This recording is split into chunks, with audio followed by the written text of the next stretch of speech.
Travis Wayne Goodzone. So, I was able to, well, thanks to my first wife, who forced me to memorize every single detail of my life, so as not to be accused of any wrongdoing, was able to get the people at the shelter to keep their promise to me and pay for March's rent. So tomorrow I get the surviving property. We'll see what the damage of that is. But we're then good to go, and we can start setting up for the final year of the latter days. And it was important for me to know the facts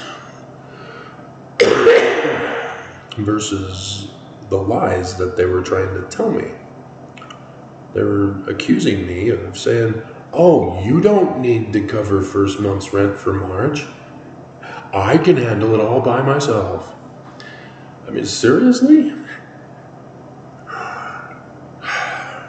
No. And so, I've perfect timing.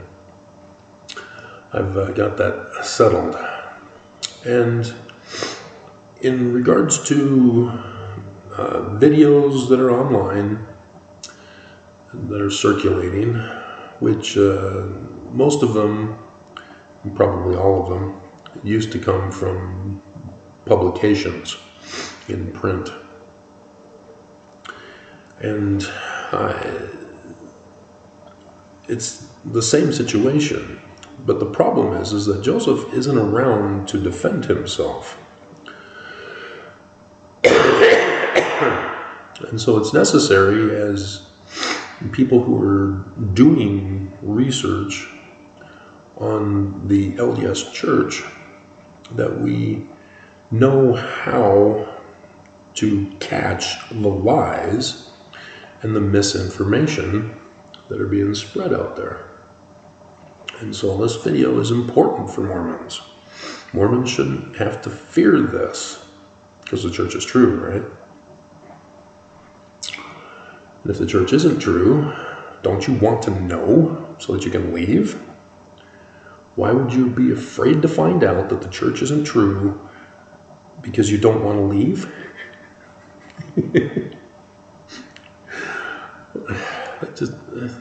It's stupid. Literally stupid. So, yeah, I learned science, and I'm a scientist with anthropology, which incorporates all sciences, because anthropology deals with humanity. And so everything that humans do, it needs to be covered in anthropology. And so, yeah, even though it's my educational focus was on the ancient Middle East, I'm able to apply those same principles everywhere, anytime, any group, and get accurate information. And such is necessary for LDS church history. And so, as I've been stepping up on the shock value of truth, shall we say? Because in the beginning, I held back information because I knew my audience wasn't ready for it. But this is the final year, guys. This is do or die. It's the bicentennial of the day that shall burn as an oven for September 22nd, which, since we're entering into the countdown for conference,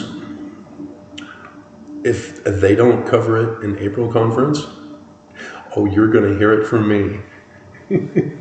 because they didn't mention it for October conference, and you heard it from me. And what's interesting is that I've already been given a warning shot over my bow, threatening to shut down my YouTube channel.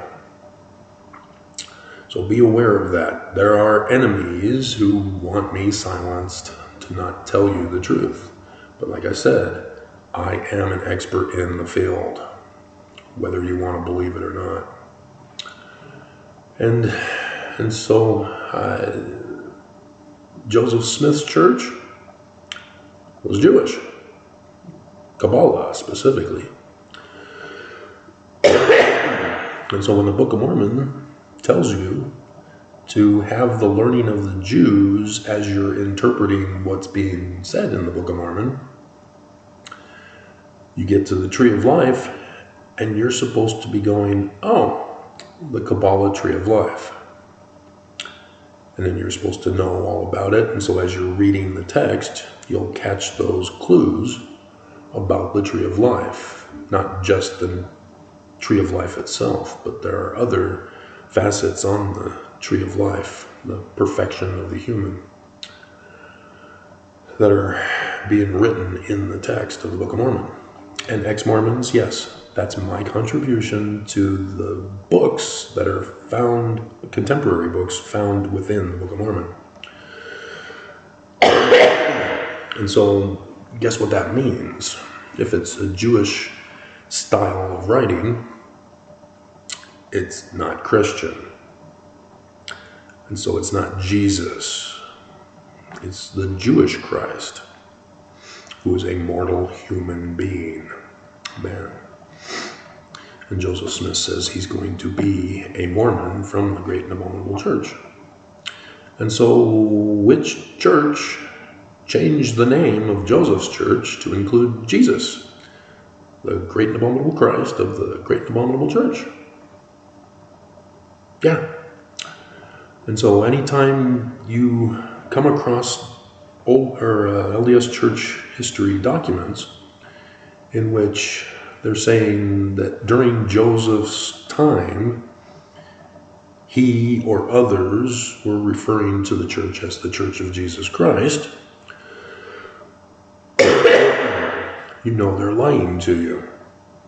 Now, if it is Joseph, and we can confirm that it was his words, then what you need to understand is similar to the visions, as well as the Book of Mormon, which tells us that it is a prophetic, revelatory book, like the book of John's Revelation. And so you're not supposed to interpret Jesus Christ in name as a real human, a real supernatural deity who condescended and came to earth as an immaculately conceived baby from outer space. Yeah, you're supposed to put in the Jewish version in place of that. And so if it's very clear that they're demanding that it is Christian and that it is Jesus as a real person, then you know they're frauding you. And you can dismiss whatever they're trying to tell you. And so you can find those in the Joseph Smith papers. There's a lot of Danite documents that have been forged claiming to be by Joseph Smith. Did you know that? Who were the Danites? See, you need to be able to recognize who the Danites were and recognize when certain documents expose themselves as forgeries so that you can dismiss them, like section 116. Nope, not by Joseph. It's very clear from the Joseph Smith papers, the original transcript, as I've done the videos for you. So those are a few of the major things for you to be watching out for. And then there's a Latter-day Smarts. I had high hopes for him because he talked about Brigham Young's polyandry, which is not really polyandry. because that means one woman with multiple men. He's talking about men-to-men sealings. And he gives the correct date of 1844 to 1880 something or other. And so I had high hopes for him because he was making it clear that it wasn't Joseph's origin. It was Brigham Young's. Because why? How could I say that? What happened in 1844 that changed everything for the church? And if you don't know the answer, you're unfamiliar with the church, then I take it. Yeah, Joseph Smith was assassinated by the Danite threat. And who was rewarded for it? Yep, Brigham Young took over, didn't he? He's not supposed to. He's not authorized. And again, you'd have to know the true authorization for succession with the death of Joseph Smith. But instead, the Wikipedia calls it a succession crisis. There shouldn't have been a crisis. Section 107, verse 22, clearly tells us how succession was supposed to be done. And so when conference comes up, we will again learn that this church is not true if they're going to claim Joseph Smith as their founder. And they do, and thus they're not true. If they want to denounce all things Joseph Smith, which includes the Book of Mormon, great, you can be another Christian church, and good luck trying to claim that you're the one true Christian church. But Christians will sort of accept you. They're going to be a little hesitant because they know of your past history of lying to them. And so, yeah, you can't use Christian glasses to interpret Joseph Smith's Jewish Kabbalah literature and teachings. You have to use Jewish Kabbalah glasses.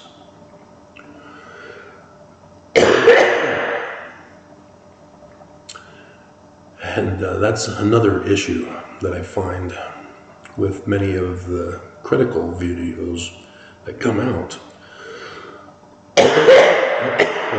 is that people have a preconceived bias against Joseph and are prone to errors in that fashion. And so there's a video by Latter-day Smarts that is, again, he's going in the wrong direction. I previously did a video when he made his first error in information, and that had to do with the claim that Joseph Smith tried to con people into being able to walk on water and wasn't able to do so, and then blamed the audience. And I went over with you how to identify that it was a fraudulent claim. And so you'd think Latter-day Smarts would have paid attention to my video. Obviously, he's not watching my channel because he did it again. And he thinks he's justified, even though he's using a bot to speak the written text that he puts up on the screen for us.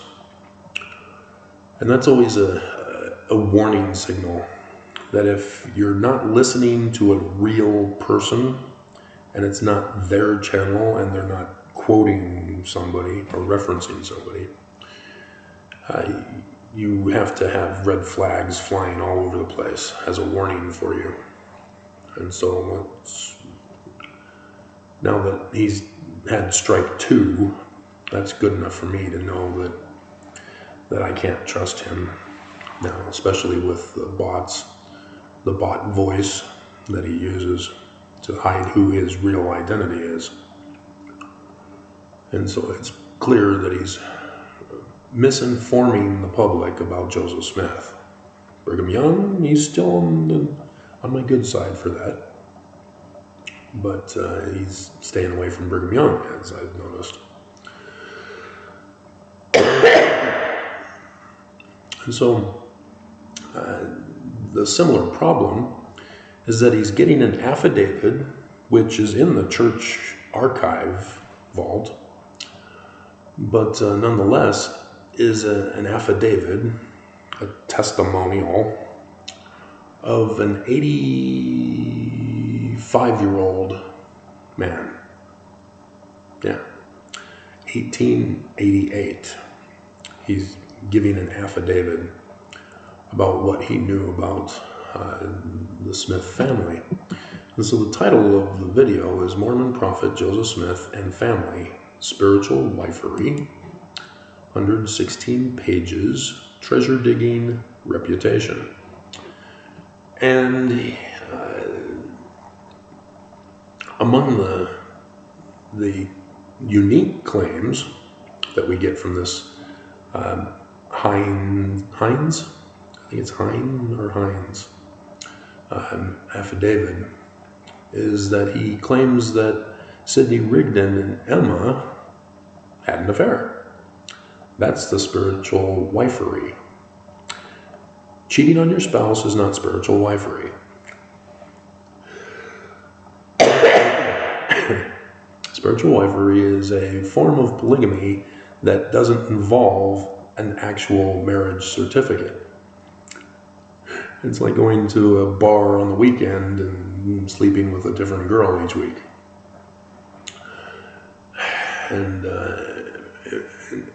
But in technical terms, when a religion uses it, it's for a committed spiritual relationship. They have to use spiritual rather than a physical relationship because of the laws of the land still criminalize polygamy, bigamy as well. And so it would be a situation where you're not legally married to extra women, but you're still having sex and children with them. That would be spiritual wifery. And so cheating on your spouse is not spiritual wifery. It's committing adultery. And so that's a situation where the wrong meaning of a concept or wrong definition of a word is a red flag for you when they can't get the correct definition and use it correctly for their example.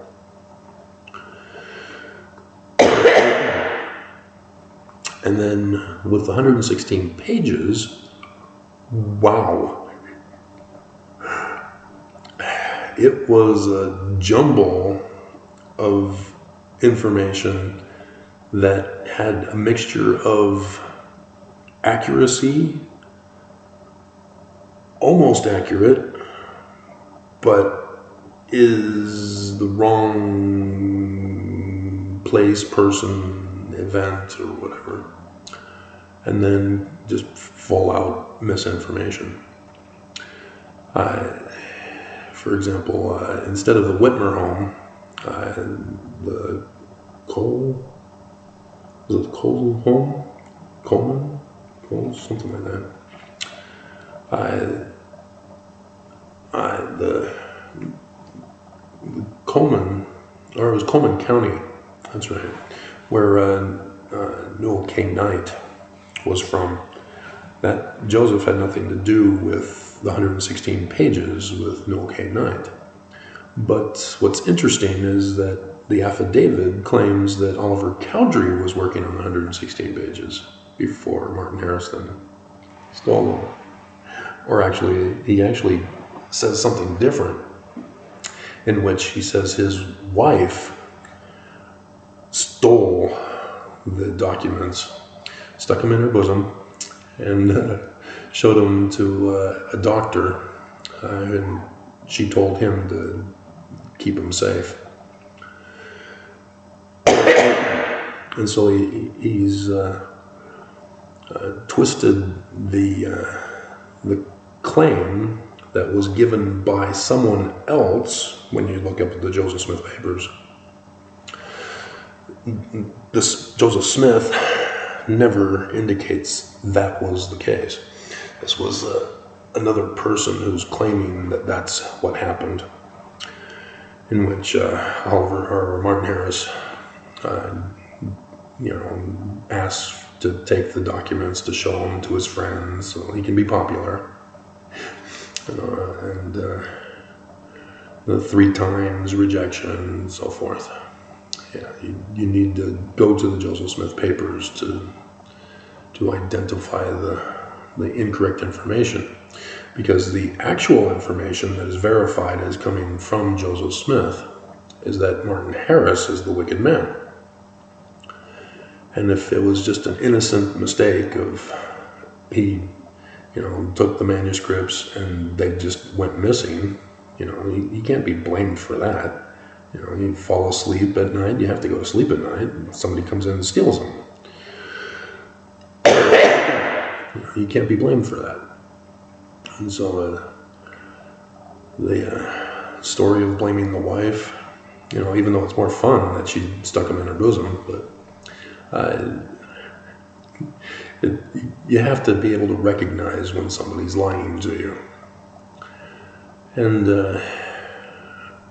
so, yeah, but it was interesting that he talks about Sidney Rigdon being involved with 116 pages in Philadelphia. That was kind of weird. And but because he's jumbling things up, it's difficult to isolate them into their different categories to see what would be the accurate information. And so it's only from having done the research myself and knowing the information, as I've gone over with you, why the Book of Mormon came to be, why the 116 pages, what they were, what really happened behind those, and etc., that I was able to identify the particular fraud, whereas most people won't catch that. But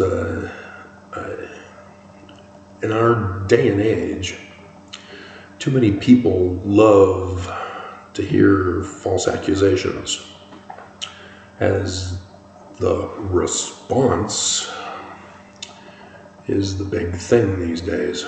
People purposely make false accusations to elicit a response for which people can be entertained by. And so that's why there's so many response videos, even in the news, is because they're hoping to generate more viewership. And so you'll notice I don't do that. But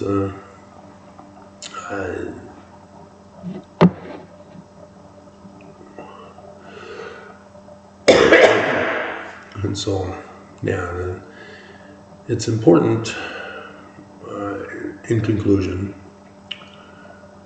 because I'm obviously not going to go into detail and nitpick every single thing, because there's lots of things that need to be pointed out, is that the manner in which you do your research is you go to the primary sources. You go to them first. This affidavit from an 85-year-old man is lower on the list, or on the ladder, the pyramid, or the whatever. That's where you can't find the missing piece of the big picture. But this weak source does have a clue for that missing piece. That's where you utilize it then to see if you can find it through an alternative route. And so I've done that multiple times in trying to figure out about the 116 pages, for example. And yes, ex-Mormons, I'm the one who had found that Joseph Smith Sr. is the author of the rewritten 116 pages. So yes, I have credentials. And so in figuring all that out, I had to find these lesser source claims and then do the workaround to see if I can confirm or reject, unable to replicate the scenario. And so, yes, Hiram Smith, on his legal birth certificate, which is court documents show his real spelling of his name,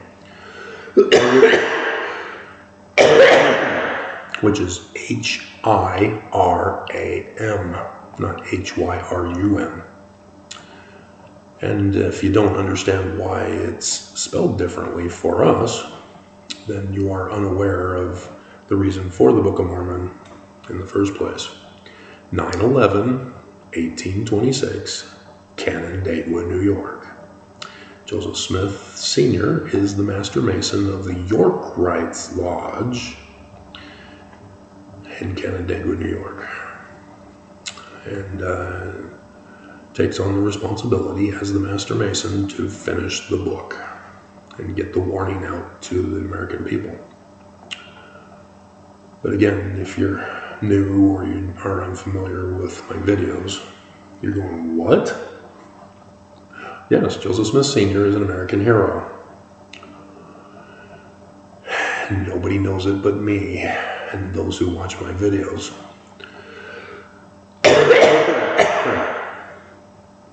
And so, when doing your research, you must.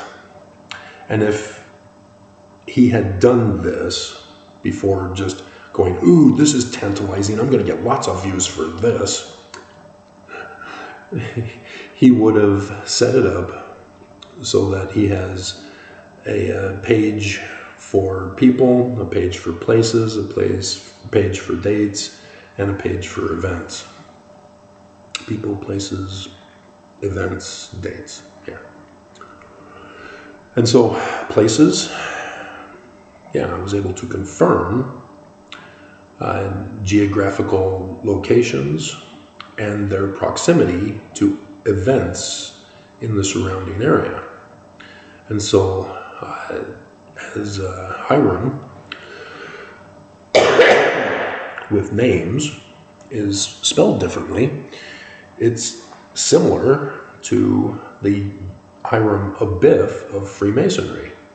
So again, it confirms Smith Sr.'s membership, at least, in the York Rites Lodge. And then you have to do your research on the York Rites, separate from the Scottish Rites. And you have to know the differences between pre-9/11, 1826 and post-9/11, 1826 Masonry.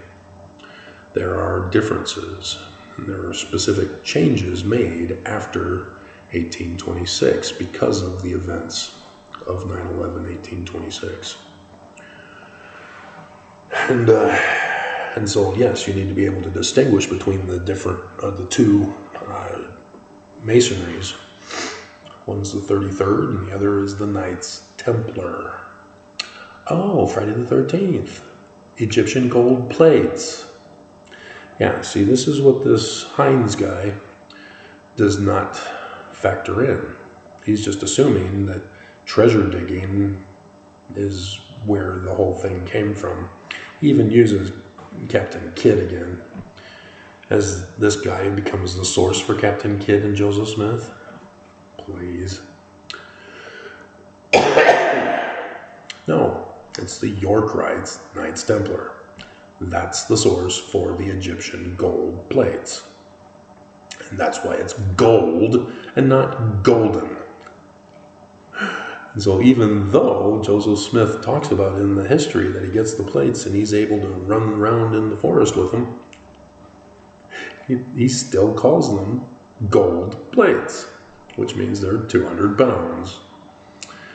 And so it's hilarious if you're going to treat it like literal history, because it turns Joseph Smith into a superhero, a magic man of magical powers, just like Jesus. But once you turn it into Jewish understanding, then you go, oh, okay.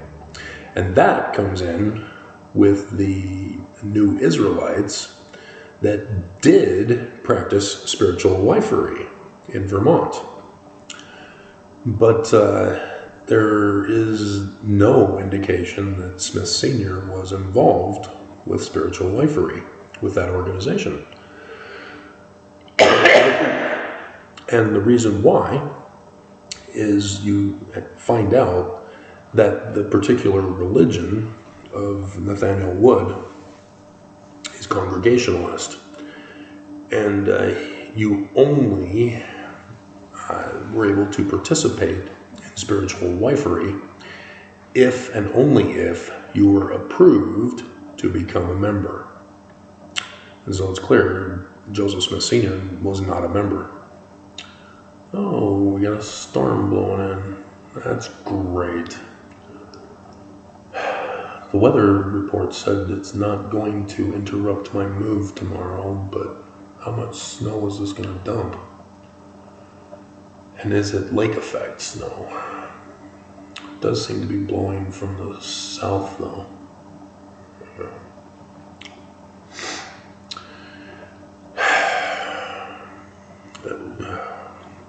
If they can't do it tomorrow, I'm screwed.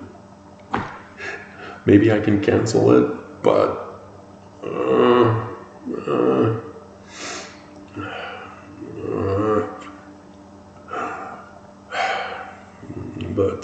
anyway, where was I? The New Israelites. And so they also, with the introduction of Justice Winchell into the organization as a member, he was teaching them about divining. And that's where the divining rod of Oliver Cowdery comes in when you look at the original Doctrine and Covenants. The rod of Aaron. And so when you look at the geography of where the Cowderys were living, you go, oh, wow, that's close. They could have easily traveled and participated in the religion on a regular basis, depending on how often they would have met. And whereas the Smiths were too far up and to the east to be able to get there on a regular basis like the Cowderys were. And so for Smith Sr. to know of the practice, as Joseph likewise had the kids game of a rock and a hat. Kids game? But it was real. You're again not understanding the concept of dates. When was Joseph born? 1805. When was he arrested for glass looking? 1826 in March 20th. So was he 21 years old? A legal aged adult? But it's 18, Travis. You're unaware of the amendment in the Constitution that changed the age of an adult from 21 originally down to 18 years of age. And so when you hear of Willard Richards, who marries sisters that are 16 years old and 14 years old, as he's the one who's accusing Joseph Smith of such marriages after he's dead, and he's the one who's writing out the marriage certificates of sealing, you see what he was doing. He was blaming Joseph so that he could justify doing it himself. He's the predator. He's also the one who shot Joseph in the back and dumped his body out the window at the well there. And so those are the things you look for. And the reason why dates and events are important. Joseph was still technically a minor. But in those days, they didn't have juvie. They were all treated as adults if they were accused. They were all brought to court. And so it was a misdemeanor offense of $2.68.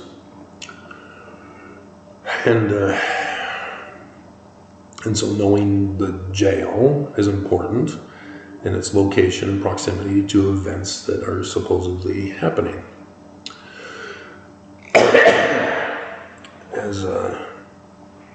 That's also crucial in identifying the errors in church history.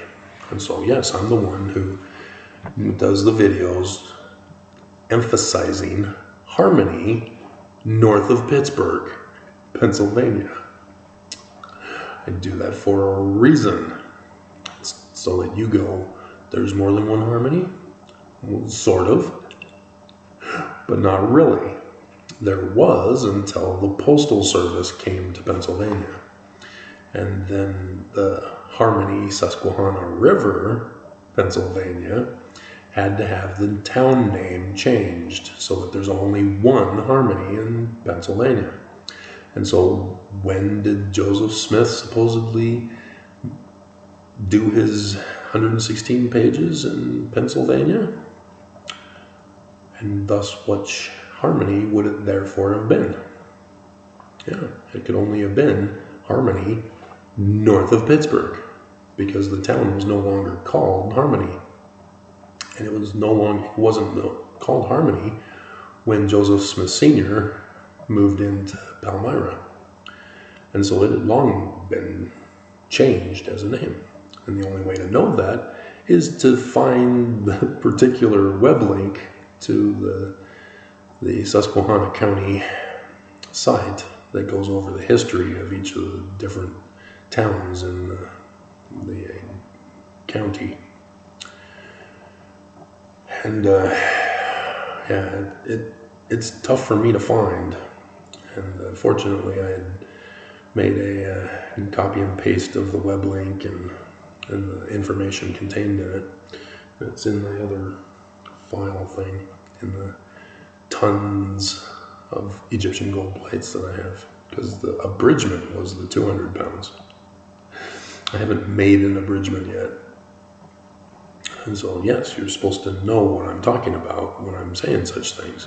If you're a Mormon, and you've been Mormon for a long time, and you don't understand what I'm referring to when I say 200-pound Egyptian gold plates, then why are you a Mormon? Why aren't you bothering to study the information that the church provides us?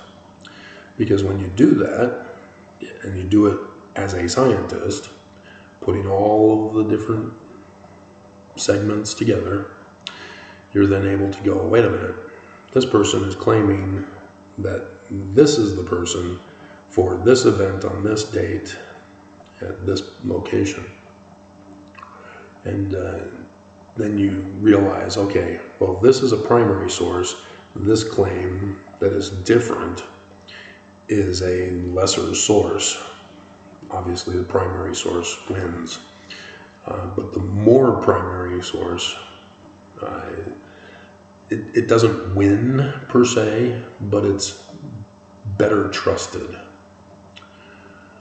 So unless you can find an original source, you have to do otherwise.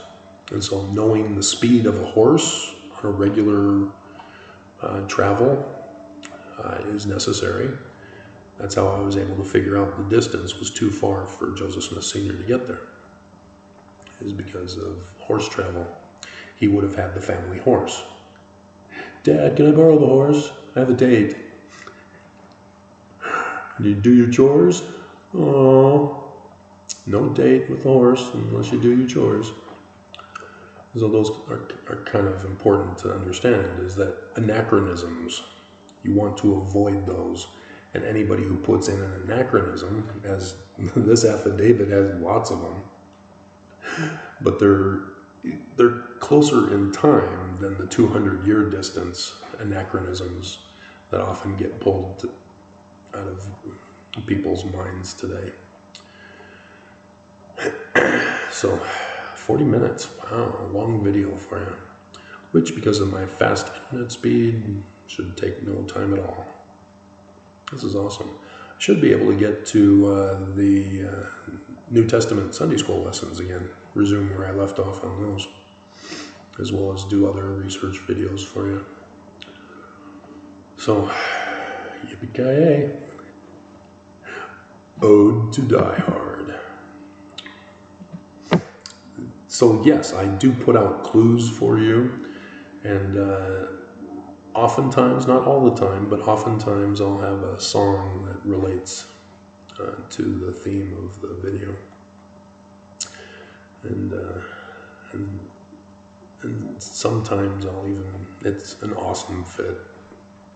So, alrighty, I hope that helps you, because this is an age of high misinformation, where all sorts of people are purposely lying to become popular and spreading those lies to make them true. That's what the church had done under Brigham Young. He purposely lied about Joseph Smith so much, so dominantly with his Danites, that the lies he was telling became the truth that we now know today, and have been going around spreading those lies ourselves as we are going to public schools, talking among our born-again Christian peers, going on missions, talking to people who've never heard about the church, and we're immediately lying to them. And so he's right. Mormons are natural-born liars, but he's referring to the wrong Mormons. He's not referring to the Danites. He doesn't even seem to know of the Danites in that particular case. But it is important to know the Danites and what they were doing in the church. They were cooing it, overthrowing it, and taking it over.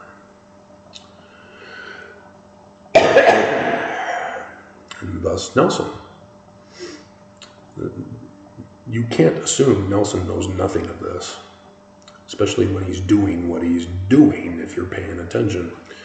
As I've only scratched the surface on his conference talks, as I'm now going back to them and doing little clips exposing what he's up to. And Mormons can't handle it because they don't know Mormonism. And so, yes, this is how I'm able to tell you that this church is the church of Lucifer. Not just because of my personal bias, but my personal bias comes from the scientific, factual information that I've obtained from my research. So, alrighty, 45 minutes is good, I guess. One more night having to sleep in the tub.